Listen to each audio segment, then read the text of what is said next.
میخوام برم دندونمو بکشم اما میترسم. این جمله رو حداقل یک بار از اطرافیانتون شنیدید. ولی به لطف پیشرفت علم و همچنین مواد بی‌حسی، دندونپزشکا در واقع بدون درد یا با حداقل درد دندون رو خارج سازی میکنن. در واقع وقتی ما از کشیدن دندون صحبت میکنیم، منظورمون این نیستش که با زور دندون رو میخوایم بکشیم.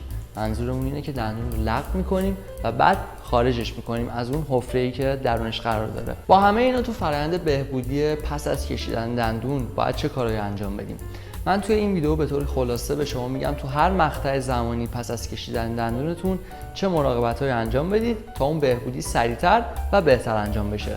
تو ادامه ویدیو همراه من باشید.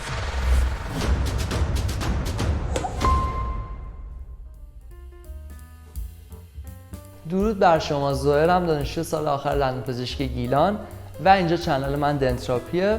اینجا ویدیوهای در مورد دندونپزشکی و مسائل مرتبط با بهداشت درون دندان درست میکنم. آدرس پیج اینستاگرام دنتراپی هم این پایین میذارم که یه سری ویدیوهای کوتاه منتشر میشه که در صورت تمایل میتونید ببینیدش. سوال اولی که پیش میاد این هستش که پس از کشیدن دندون یا خارج سازی اون درد چقدر باقی میمونه؟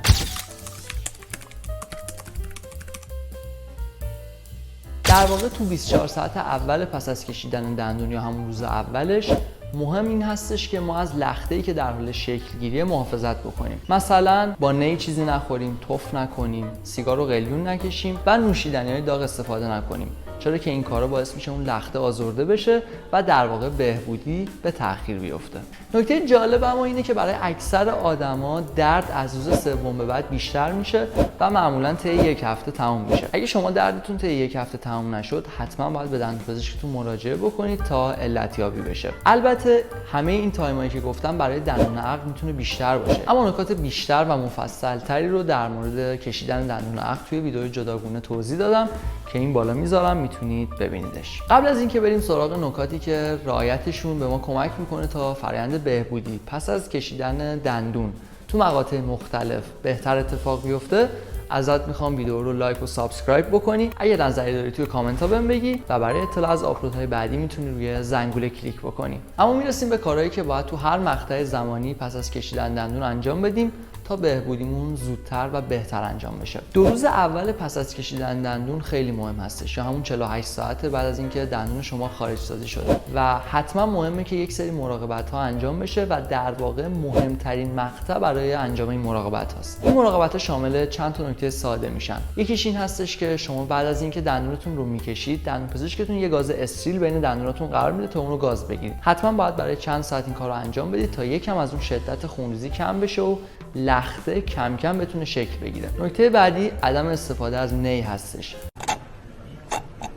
چون باعث مکش لخته شما میشه و فرایند بهبودی زخمتون رو به تأخیر میندازه. تف کردن هم همین کارو میکنه و باعث خارج سازی لخته شما میشه و دوباره زخمتون دیرتر بهبود پیدا میکنه. یه کار دیگه که نباید بکنید مصرف چای یا نوشیدنی‌های داغ به طور کلی و همچنین الکل هستش، چرا که باعث تأخیر فرایند بهبودی زخمتون میشه. و در نهایت نباید سیگار و قلیون بکشید. راجع به سیگار و تاثیراتی که روی دندونا میذاره قبلا یه ویدیو ریکورد کردم که این بالا میذارم، میتونید ببینیدش. از روز سوم به بعد کشیدن دندون در واقع فرایند تشکیل لخته شما تقریبا کامل شده و اون لخته شکل گرفته. پس شما میتونید برگردید به روتین هایی که داشتید. مثلا نخ دندون رو مسواک استفاده بکنید به شکلی که استفاده میکردید، از دهانشویه ها استفاده بکنید، میتونید آب نمک ولرم رو غرغره یا دهانشویه بکنید و همچنین رعایت این نکته بسیار مهم هستش که از غذاهای نرم و خنک استفاده بکنید. چرا میگیم نرم؟ چون وقتی که شما دندون رو میکشید فانکشن یا عملکرد دندوناتون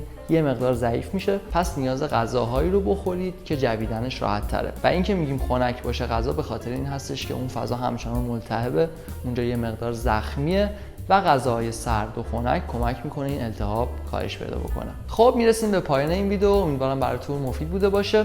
اگر همینطوری بوده لطفاً برای حمایت از کانال دنتراپی ویدیو رو لایک و سابسکرایب بکنید. از نظراتتون میتونید توی بخش کامنت ها بهم بگید و برای از دست ندادن ویدیوهای بعدی میتونید روی زنگوله کلیک بکنید. امیدوارم مراقب خودتون و سلامتیتون، لبخند زیباتون و دندونای سفیدتون باشید.